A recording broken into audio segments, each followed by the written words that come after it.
Get me the fuck out of here, man! You're gonna tell me what I want to hear. I'm just gonna help you. Trust me, I know where to cut. Strongest nerve in the body. You're that doctor? I am that doctor. But right now, I'm your doctor. In an operating room, Dr. Paul Kersey, Chicago's top surgeon, is in the middle of a procedure when he is suddenly pulled into another. In Trauma 1, he calls for a thoracotomy tray and units of O-negative blood as the team rushes to save a wounded officer. But the effort dies almost as soon as it begins, and the man is lost on the table. The officer's partner, shaken and desperate, tells Paul he got him there in 6 minutes, still clinging to the hope that it could have changed something. But Paul calmly tells him it would not have mattered. A nurse then informs him that the shooter is in another trauma room, and Paul heads there immediately to treat him, while the partner calls after him in disbelief, unable to understand why he would try to save the man responsible. The next morning, Paul sits down to breakfast with his wife Lucy when their daughter Jordan arrives with news she can hardly contain. She has been accepted to a college in New York City. Lucy pulls her into a proud embrace while Paul reacts more quietly, his hesitation making it plain he is not ready to watch his daughter leave home.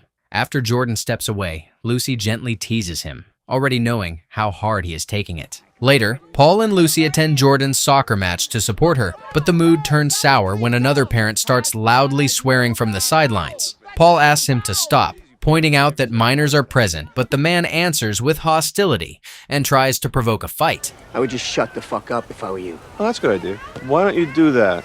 Be me and just shut up. Think that's funny?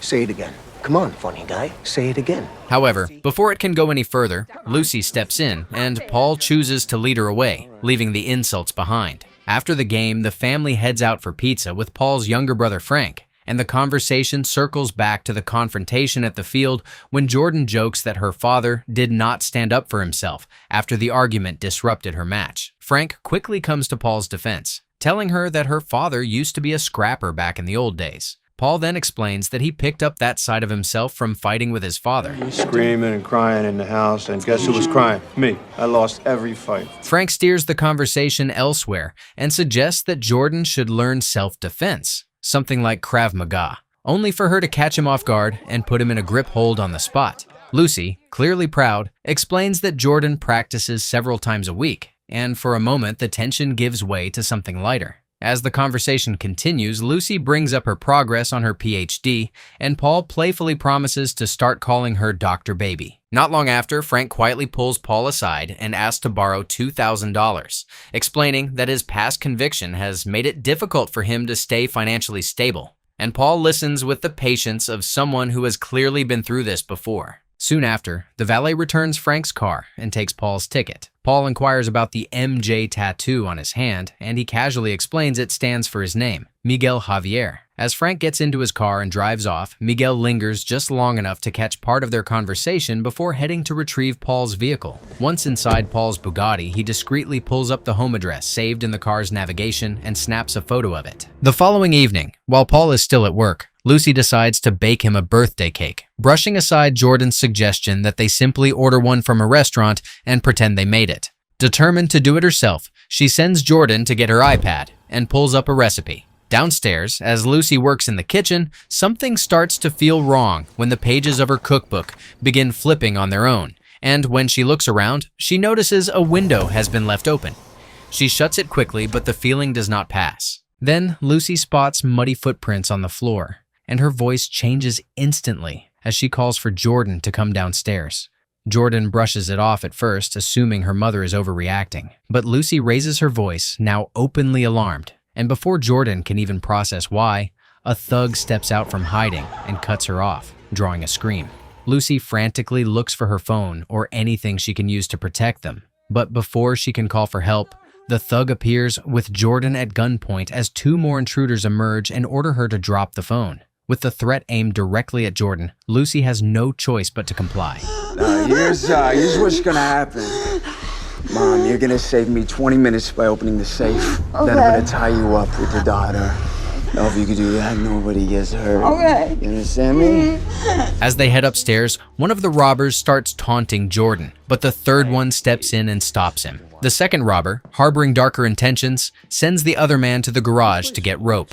The moment he is gone, the gooner turns his attention back to Jordan and tries to assault her, but the third man returns just in time and intervenes. While the two clash, Jordan grabs a knife and slashes the gooner across the face, and when she tries with the second, he knocks her to the ground. Lucy returns with the leader and freezes at the sight of Jordan hurt. She reacts instantly, snatching up a pot of boiling water and throwing it at the attacker, then screams for Jordan to run, but the moment collapses when the leader opens fire. At the hospital, Paul hears over the intercom that 2 female victims are being rushed in, and the words hit him with immediate dread. He tries to reach them, but other doctors hold him back, and he forces his way through anyway, only to find Lucy dead while Jordan remains in surgery. The sight shatters whatever control he has left, and for the first time, Paul breaks down completely. Later, detectives Raines and Jackson question him about what was taken from the house, and Paul lists passports, cash, and 2 Panerai watches. They ask whether any firearms were stolen, explaining that recent break-ins have been targeting homes with weapons, and Frank bristles instantly, demanding to know why the police never warned anyone. Well, you don't think it's important enough to tell the residents? Post every crime on the neighborhood watch. If it's big enough, the media picks it up and reports about it. If not,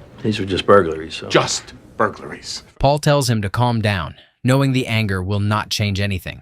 Before leaving, Raines gives Paul his card and assures him they will find the men responsible. Not long after, a nurse tells Paul that Jordan's surgery is over, but she has fallen into a coma. He sits beside her bed, kisses her forehead, and tells her he loves her. At Lucy's funeral, her father, Ben, gives an emotional speech in her honor, and afterward, Paul rides with him as Ben thanks him for burying Lucy beside her mother, honoring her final wish. The grief hangs heavy between them, and when Ben asks whether the cops have made any progress, Paul says a neighbor saw 3 men posing as repair workers. A moment later, Ben spots something on the road, stops the car, grabs a rifle, and fires at 2 poachers trespassing on his land, sending them running. He then puts down an injured deer they left behind and turns to Paul with the point already made. The police never arrive in time to protect anyone because they only show up after the damage is done, and protecting something means being willing to take matters into your own hands. Sometime later, Paul drives through the city while speaking to Detective Raines on the phone, listening with growing frustration as Raines admits they still have no suspects. The lack of progress is clearly eating at him. And when a homeless man approaches his car offering to clean the windshield, Paul snaps at him. That's enough. Go on. Yeah, we'll run him over. Doesn't count as a crime. I can do that. Only to carry the weight of it after driving away. At the hospital, Paul visits Jordan and finds her girlfriend sitting beside the bed, quietly reading to her. The sight catches him off guard, and for a moment there is comfort in knowing his daughter is not alone. As the days pass, Paul starts attending therapy, where he admits he can no longer sleep in his own bed, and now spends his nights awake on the couch. He reflects on his childhood, remembering how he used to ride trains alone to escape his father, and how he has now fallen back into that same habit, wandering without direction just to think. Every suspicious face he passes on the street pulls him back to the men who destroyed his family, and the guilt stays close as he admits he feels he failed to protect the people who mattered most. His therapist listens and reminds him that healing does not happen all at once, that it moves slowly and unevenly. Even so, Paul's life settles into a grief-worn routine. He reads to Jordan, takes long train rides, and makes the occasional effort to hang out with Frank. But most of his time is spent alone on the couch in silence. Slowly, small changes begin to show, and one day, when the same homeless man approaches his car again, Paul does not snap this time. He gives him some cash and lets him clean the windshield, a quiet sign that something in him is starting to shift. Weeks pass with no word from the police, and Paul's restlessness finally pushes him to visit Raines in person and press him about the only DNA evidence that was left behind, only to learn it matched no one in the system. What about a private investigator?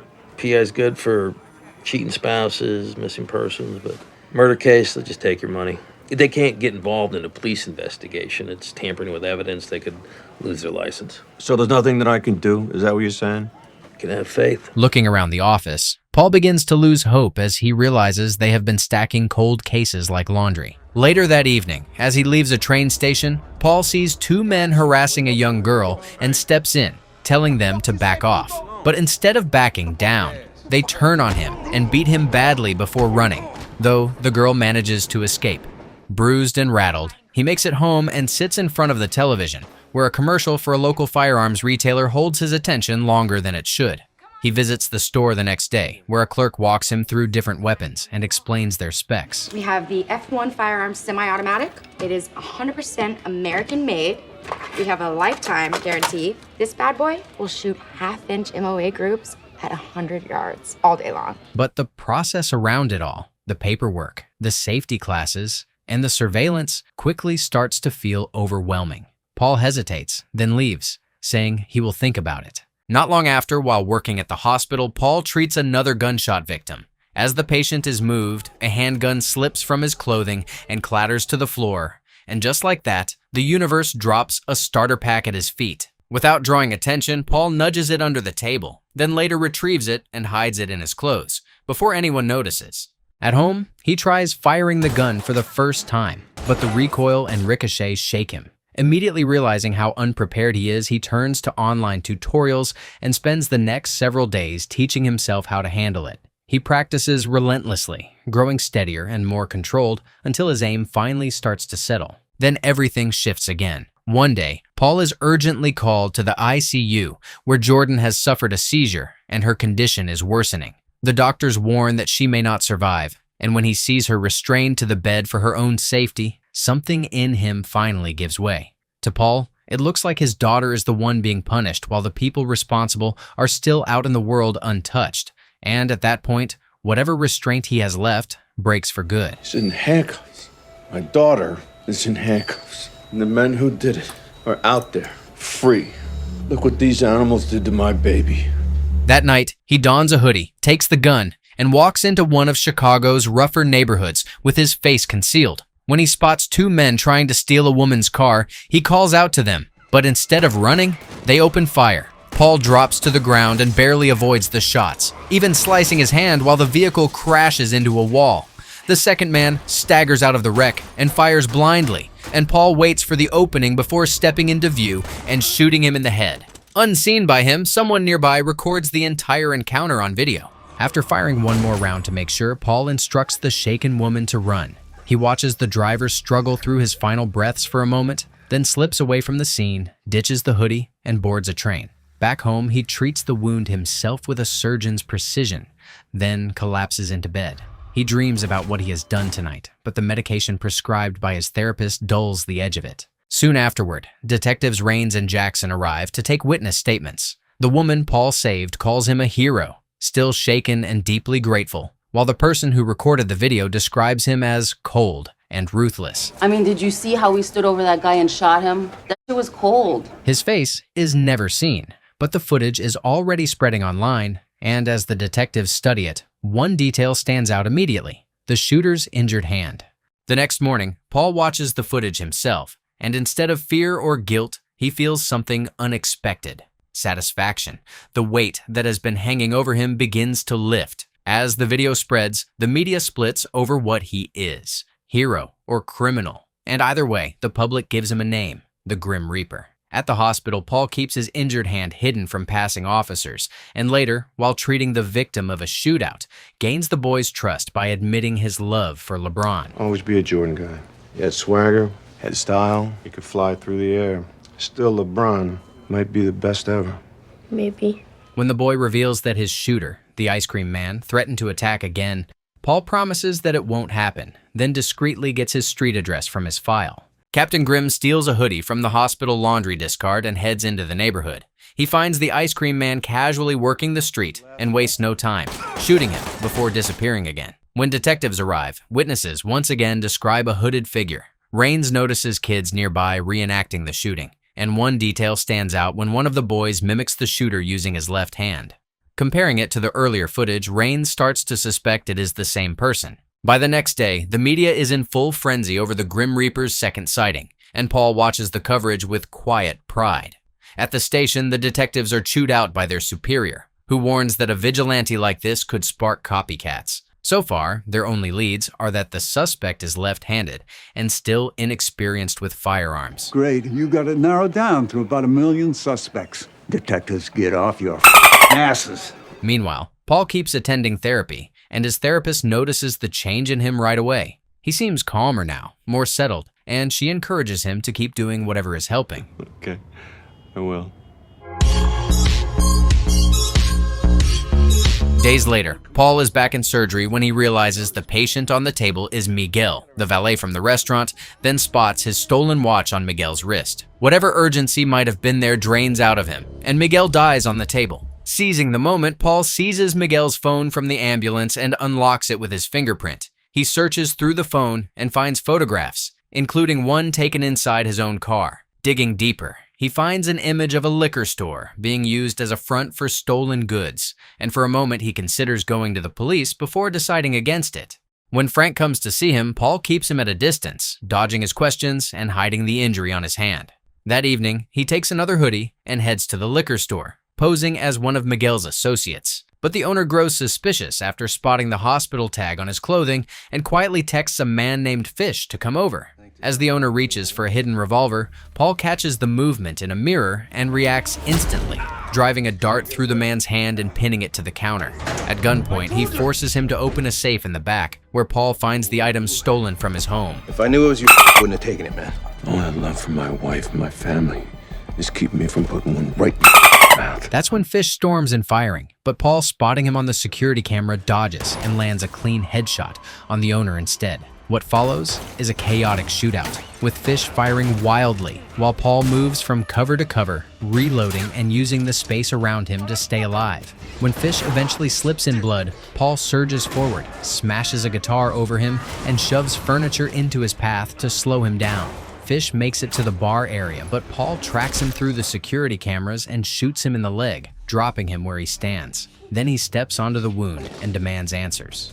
Under the pressure, Fish finally breaks and insists that the man behind Lucy's murder is a mechanic named Joe, adding that his address is saved on his phone. As Paul reaches for it, Fish suddenly kicks him in the balls, sending him crashing into a nearby shelf as tools and loose objects rattle down around him. Fish gets back up and moves to finish it, but before he can fire, a bowling ball slips from above and crashes straight onto his head, dropping him instantly. Paul does not hesitate. He grabs the fallen sausage and shoots him. Breathing hard, he gathers the security drives and rushes out, but in the chaos, his ring slips off and falls to the floor unnoticed. Back home, and still rattled, Paul destroys the drives by following a tutorial, drilling through each one until they are completely unusable. By the next day, the frenzy around the Grim Reaper has only intensified, with reports spreading fast, and anyone claiming to have seen him suddenly drawing attention online.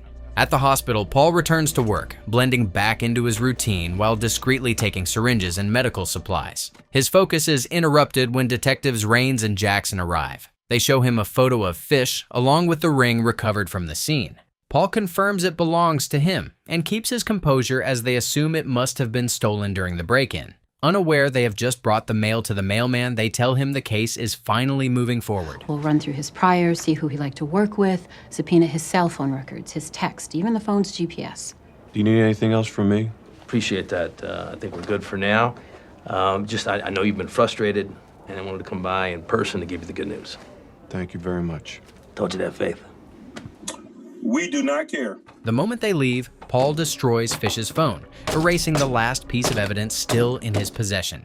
Determined to keep going, Paul tracks Joe down to his auto shop and catches him while he is working beneath a car, knocking him unconscious with a wrench. When the gooner wakes, he finds himself restrained under the vehicle with barely any room to move, and Paul starts questioning him with calm, measured control, making it clear he is not leaving without answers. Joe refuses to talk, so Paul injects him with a drug, makes a precise incision, and pours brake fluid into the wound until the pain finally breaks him. Joe gives up Knox's name as the man responsible for Lucy's death, but warns Paul that Knox is not someone you go looking for because Knox comes to you instead. Paul takes in the warning, thanks him, and after only a brief pause, pulls a chain that sends the vehicle crashing down on top of the gooner. The next day, the detectives visit Frank after noticing a pattern in the recent killings, with every victim connected to the Grim Reaper also tied to Lucy's murder. So you think I had something to do with it, huh? Well, you should talk to my brother. He'll tell you that I don't pay for So, do you mind if we see your hands? At the same time, Paul visits Jordan in the hospital, where the news is already covering copycat killings inspired by the Grim Reaper, turning something that began as personal revenge into something much bigger and harder to control. In the middle of it, Paul gets a call from Knox, who calmly tells him to meet at a club in 30 minutes, and Paul leaves immediately. Meanwhile, after getting no answer at Paul's front door, Frank grows suspicious and lets himself inside. He eventually reaches the basement and finds weapons, ammunition, and unmistakable signs of obsessive preparation. In that moment, he realizes the truth. The Grim Reaper was never some hooded stranger from hell. It was his brother. At the crowded club, Paul texts Knox to let him know he has arrived, and Knox sends back a simple instruction: go to the bathroom. Paul pushes through the crowd and calls Knox's phone, following the ringing to a stall. He then goes full YN and kicks the door open, only to find the phone left behind. Before he can process it, Knox appears behind him with a stripper held up as a shield and opens fire without warning, throwing the club into chaos as people panic and surge toward the exits. Paul is hit in the exchange and dives into a stall for cover, firing back and managing to wound Knox. Then, thinking fast, he shoots the power box and kills the lights, dropping the room into darkness. Using the confusion, he slips out with the fleeing crowd and escapes unnoticed. Not long after, detectives respond to the scene and begin questioning survivors at the hospital, where one of the victims claims to have seen the shooter, only for that witness to turn out to be Knox himself, giving up the surgeon. The detectives quickly head to Paul's office, but he is nowhere to be found. Meanwhile, Paul has hidden himself in an empty hospital room where he treats his wounds with whatever he can find, sealing them with glue and a stapler, and taking the pain in silence. Once he is done, he goes home and finds Frank waiting for him. Frank confronts him immediately, shaken by what he found in the basement, and Paul defends himself, insisting no one else was willing to act and that he had no other choice. I did everything I was supposed to do. I worked hard. I obeyed the law. I made a life for my family, for my wife and daughter. And what, they just forget about that? They're just gone now? Before the argument can go any further, the detectives arrive at the door. Frank, suddenly the patron saint of lying under pressure, tells them Paul is not home, and although they remain suspicious, they leave because they do not have a warrant. Not long after, Paul gets a call from the hospital telling him Jordan has woken up. He rushes there and finds her conscious at last, and the relief between them is immediate. He then breaks the news that her mother is no longer with them. The news crushes Jordan, and she breaks down while Paul stays beside her, trying to hold her together as she absorbs it. As Jordan slowly begins to recover, Paul promises Frank that he will stop and leave everything behind. Sometime later, Jordan is discharged. On their way out, the detectives come by to question her, but she cannot remember anything from the night of the attack. With nothing new to work from, the investigation settles back into place and stalls again. They then move to ride the elevator together, but as they do, Paul and Jordan unexpectedly come face to face with Knox. Paul keeps himself under control and gives nothing away, while Knox speaks to Jordan with casual ease before stepping off and remarking that they will see each other again. The encounter makes one thing clear: the danger is still close. Worried for their safety, Paul returns to the gun store and completes the process of legally buying weapons. That night, as Jordan gets ready for bed, he notices someone running by the house and instructs her to hide under the stairs and call 911. Then the intruders break in. One of them goes upstairs and fires into Paul's bed, only to discover it is just a decoy made of pillows. Another follows the sound of running water into the bathroom, where Paul is waiting, and dies in the ambush. When the first intruder comes back to investigate, Paul is already in position and shoots him, sending him crashing down to the lower floor. Then, hearing movement in the basement, Paul advances carefully until Knox catches him off guard and shoots him in the shoulder, driving him back onto the couch. As Knox closes in, Jordan's scream pulls his attention for a split second, and Paul uses that moment to trigger a hidden mechanism that reveals a concealed weapon. Without hesitation, he sprays his AR-15 into Knox, finally putting an end to the man who destroyed his family and brought the nightmare to his doorstep. When the police arrive, Paul says everything happened during the home invasion and explains that after Jordan woke up from the hospital, he legally bought all the weapons used. He then tells them he is done with all of it and has no intention of continuing. Detective Rain does not fully buy it, but with Knox dead and no evidence strong enough to break his story, they let it stand. On the surface, the case comes to a quiet end. Sometime later, Paul drives Jordan to college, where her girlfriend is already waiting. After saying goodbye, he turns back toward his car And as he does, he spots a man stealing a bag from a bellhop's cart. Without hesitation, Paul calls out to him, then raises his hand and finger bangs him.